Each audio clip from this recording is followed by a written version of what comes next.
Welcome to Uccello's 4 Today's Media Luncheon. Our players are defensive lineman Demetrius Farmer, quarterback Bart Williams, and head coach Matt Mitchell in the middle. Marty Carter's been named the GVSU Offensive Player of the Week, 11 carries, 218 yards, caught 2 passes for 22 yards, and he had a 97-yard touchdown run, which was also a tied a GVSU record and is a Grand Valley State single-game rushing record in terms of long run. So, Coach, you can talk about the victory over Wayne State, and we'll move into the non-conference game against Truman State. You bet. I thought we did a great job coming out and get off to a very fast start. Offense, defense, and special teams all pitched in. We're up 31-0 at halftime. Did a good job in the fourth quarter, extending the lead. Made the decision heading into the fourth quarter with a 45-7 lead to pull down. A lot of the guys have been starting in rotational players and put some backups in and get them some experience. So, you know, from an offensive standpoint, we only ran 29 plays with our first unit. We were extremely efficient, extremely explosive. We didn't turn the ball over. We didn't have any penalties. You know, probably a couple third downs maybe we had back, especially on that goal line sequence. Probably could have played a little bit better, but I thought we were, you know, much better in terms of pre-snap composure, the ball security, a lot of things that we were frustrated with after the Saginaw game. You know, led by Martavius on 11 carries, had the 200-some yards and the 3 touchdowns. You know, I thought it was a great job by our whole offensive staff and our players on the -3-yard line, calling that run with the zoom motion and getting free into the back end of the defense. So, you know, I thought Bart played really well. Again, when you only play 29 snaps and you have some short fields, you're not going to have gaudy numbers, but his play at quarterback was really good. Truth be told, at the end of the first half, we were at that point probably wanting to get into the halftime because we knew that we were going to have the ball to start the second half, and then we popped a couple runs and decided to go up tempo, kind of unscripted into a 2-minute drill, and Bart was a big piece of that. He scrambled and stayed alive, got a ball down to Jalen Bryant, and threw a nice pass to Austin Parity in the corner of the end zone to kind of get that touchdown. So that wasn't even, you know, heading into that series, we weren't saying, hey, let's go 2-minute. It just kind of ended up happening, and we didn't have any timeouts left because I had burned some timeouts to try to save the win in the first quarter, and that was a lot on Bart, just getting the guys out there and executing our 2-minute drill. So, you know, and even when we pulled all those guys, I thought Dreon Kemp and Cole Katopkin, some of our backup linemen, did a nice job. We just didn't give that many possessions because of what happened on special teams and defense. Defensively, you know, a couple run fits we probably could have cleaned up. When we hit the quarterback, we hit him. But there were some times in the run game where we were bending a little bit. I don't know, we never really broke, you know, through 3 quarters, but there was some bend. Probably could have been a little bit better just in terms of run fits. Romello Brown was big. You know, some guys that were tackling him up high were getting driven backwards. But, you know, again, we shut them out in the first half and really limited a lot of possessions. You know, we put in the next tier of guys. There's some guys out there that have never played defense before. You know, we had Chandler Hare wide out at corner with the GLIAC.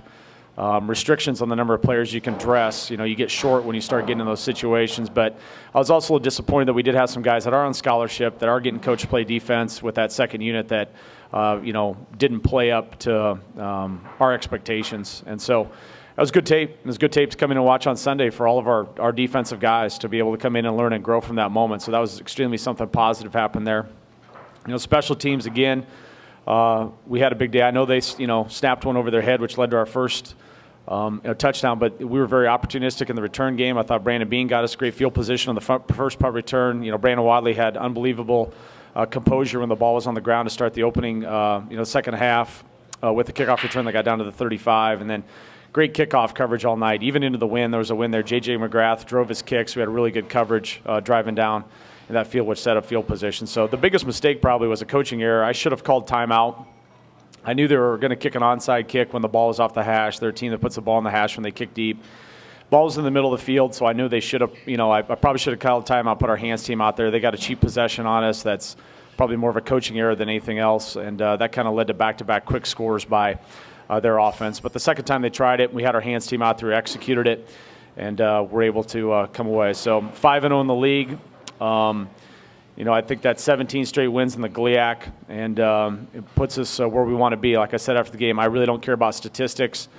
I care about, you know, trying to lead the league in wins, and we were able to do that over in Detroit. So on the road this week, heading down to Truman State. It's going to be a long bus ride, long trip for a non-conference game down there. It's their homecoming. You know, last year they were a team that was near the top of the GLVC and was probably close to qualify for the playoffs, except for a late season loss, I believe, to Quincy. They've got some of the pieces of the puzzle back from that. Their starting quarterback, who was the GLVC freshman of the year last year, is returning as a true sophomore. Their running back is back. He's also their second leading receiver, so they like to feature him. They've had some really tight games. Last week, Southwest Baptist is a really strong program down in the GLVC, and they had a 2-score lead with them in the fourth quarter, and they couldn't quite pull it off. They gave that up, and I think it was a 35-19 affair, so a 2-score game against Indianapolis, who obviously we lost to in the opener. So there's been some tight games. They have some skill. I think the biggest difference watching tape from 16 to 17 would have to be that they're having to replace a lot of starters on defense. And they've had some, graduated some offensive linemen. So when you talk about the line of scrimmage, where a lot of games are won and lost up front, there's just been some new faces, and there's been some, struggles to kind of finish off games, probably like they want to. But the quarterback's playmaker. I mean, he'll throw it, and they run him too. You look at the stats; he's the second leading rusher. Part of that is design quarterback runs. Some of that has to do with the fact that when the play breaks down, he's good at extending plays with his feet and making kind of things happen. So, an important game when you start looking at everything, but it's an important game for us to continue to play Grand Valley football. I thought we practiced extremely well on Tuesday, Wednesday, really had a really good approach Tuesday, Wednesday, Thursday, and we need to string together, again, consistent, performances and practice and meetings and trust the process here as we continue on to this game. But getting some guys healthy offensively, I think, Marty was banged up. You obviously saw him back. Nick Dotson scoring the touchdown. Kaiser's been a little bit banged up. Urson's been banged up. Hopefully 29 reps, another week, we can start to get things kind of rolling. Maybe optimistic we can get Kyle Corman out. I think he's, our starting center's been out for 2 weeks in a row now, and maybe we can try to get him back at some point. So, just my mind was on the big picture and trying to preserve the health and safety of our players when we head the fourth quarter on Saturday. Coach, talk about just the progress of the special teams units. You've had some kicking issues you're still working on, I know, but everything else seems to be really well. You haven't made any huge mistakes or anything field position-wise. Yeah, there's 6 special teams units. I mean, one of them's not been good, but I think the other 5 are doing really well. I mean, the one has stunk, and it's probably unfairly tainted the performance of some of our other specialists. Our kickoff team has been really good setting up field position for our defense, and obviously with us scoring, we've had to kick off a lot. I think J.J. McGrath's done a great job driving the ball, and we've got some guys running down like Tyler Bradfield and Bryce Young Walls that are covering extremely well. Our kickoff return, we've had back-to-back weeks with explosive returns that have got out past the 50. On both of those returns, Greg, have led to offensive touchdowns because of the performance of Brandon Wadley, who's only a redshirt freshman. The punt team, suffered a blow with the injury to Dan Madden. He's an all-conference type punter, and he's been out. So we've had to rely on Colin Cribley. I think they've done a good job, and we have covered really well. We covered well on Saturday. And then punt return, we've blocked 2 punts this year, one for a touchdown. The other one, we gave good field position, and then we kind of, had the really good punt return by Brandon Bean, his first-year starter, being back there, losing Matt Williams, as everybody knows. They've been around Laker football. It's kind of good to see Brandon going back. So, and even our extra-point field goal, we're getting blocked, we're getting penetration pushed. Our defensive guys are playing with effort. It's just it's a snap, hold, kick operation. We haven't missed an extra point yet, but again, we had another opportunity to go 2 for 2 on field goals, and we did not capitalize on that. So it's a concern is that you get into tighter competition and windows starting to close, and you're going to need your extra point field goal team. And we're continuing to work on that. It's something that we do and we've been doing it Tuesday, Wednesday, and Thursday. We don't typically do that, but we've been hammering that thing really hard in practice to try to, for anything else, just establish some trust and some consistency that we know as a staff that when we get to this yard line, we have faith that we're going to have a really high percentage chance of kicking the field goal. And I don't know where that mark is yet, and it's frustrating that we're heading into this point in the season. We still have to identify that, and it has to come through practice. You're only going to get so many opportunities in the game with the extra point field goal team. It has to come in practice, and so we're still working through that. But like I said, I don't want that one team to like I said, discredit the work that's being done on special teams in the other 5 units, because the other 5 units are helping this football team win games. Matt, at the beginning of the year, you thought, or at least just suggested, that maybe your team was going to have to blitz a little bit more with all new starters on the defensive line. Has the play of Demetrius and Pettis allowed you to back off from that a little bit? And do you feel like you're getting significant or sufficient push, mostly with just those 4 guys up front? Yeah, we're getting good. I tell you, in the run game, we fit it right in the back end. We're pretty good because they don't move our down guys. Like, we talk about Belcher and Demetrius and our ends, like it doesn't move that way. When we've had issues, it's been misfit at the second level. And then we are getting some, we are getting pass rush and some penetration out of our guys. I think for us, with Mike Pettis being a first-time player at the defensive end, I think he's being disruptive and causing some issues. I don't know that we'd have anticipated that because we really hadn't, other than spring practice, I hadn't seen that a whole lot.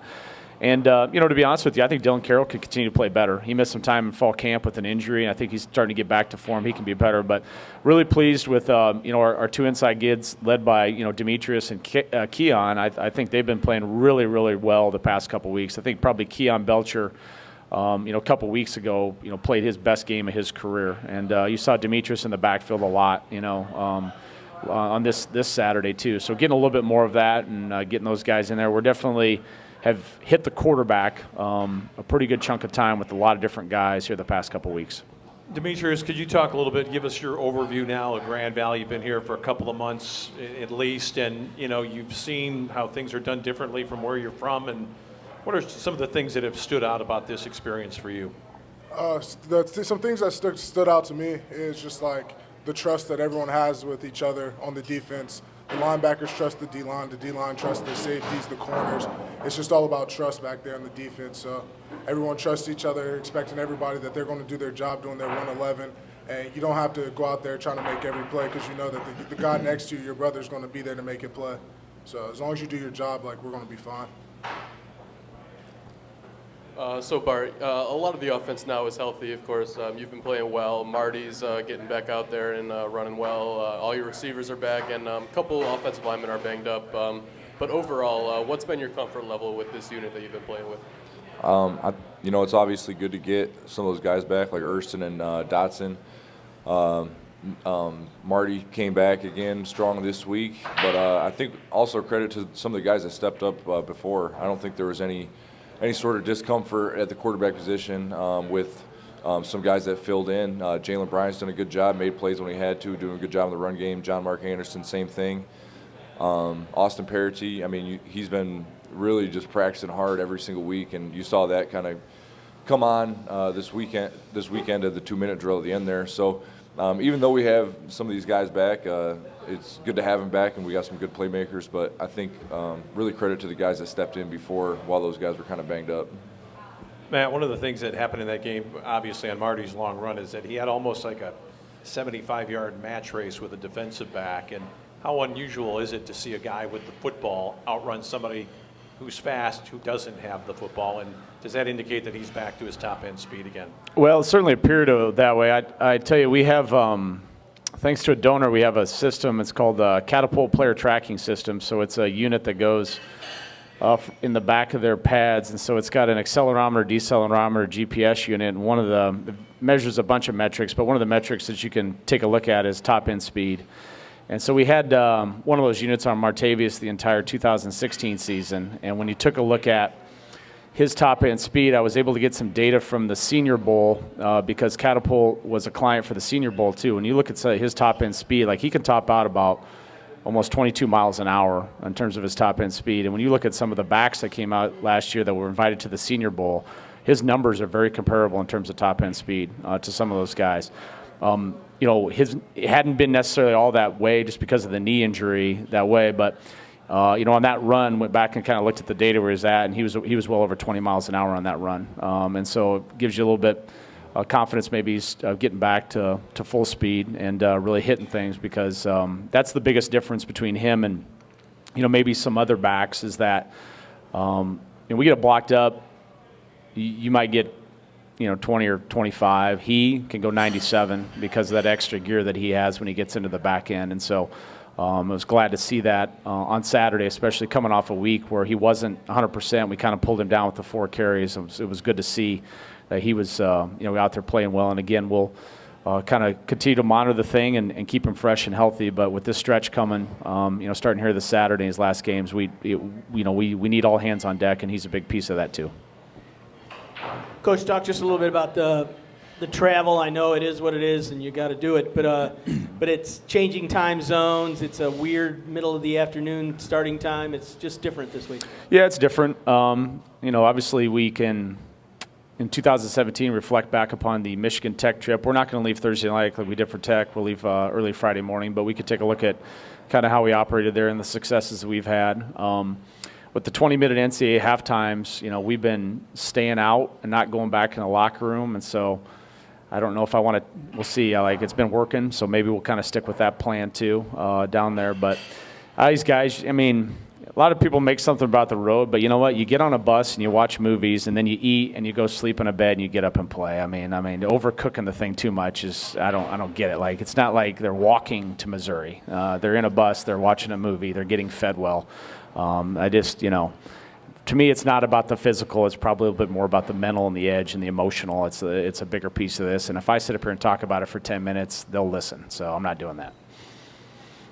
So I remember we had this same three guys here up a few weeks ago, and we commented on the beards that you guys were all sporting. With all the wins since then, is that not changing? Are the beards here to stay? Players, go ahead. Coincidence? Pure coincidence. I don't think that's anything. There's nothing going around our building about fear of the beard or anything like that. We're trying to get better. If you were down there on Sunday, Monday, Tuesday, you'd be less concerned about hair length and more concerned about execution. So I think it's just purely coincidental that we all three of us have beards. You did have to switch up a little bit on the offensive line this week, and I know they didn't have that many stats, but it seemed seamless. It seemed like it went really well. Yeah, with Corman being out and then Nate Brady was injured. It was kind of a touch-and-go game-time thing. We've played the last 2 weeks with Evan Schreiner at center. I think the fact that he played so much in 2016 probably makes that maybe not as big a deal for us as it would have been for some other teams. You don't want to lose any players. When you lose your center, there's a lot that goes into that. IDing guys in the run game, IDing guys in terms of pass protections, the snap. There's a lot goes into when you've had, I think Kyle started the first 4 games and we haven't had him the past 2. It may not look like it on paper, but that can be a significant adjustment to an offense. And I think that while not perfect, we have handled that probably about as good as a program can. And how is the health progressing with those guys? Are they coming back? Yeah, well, I think Brady will be fine. He played Saturday.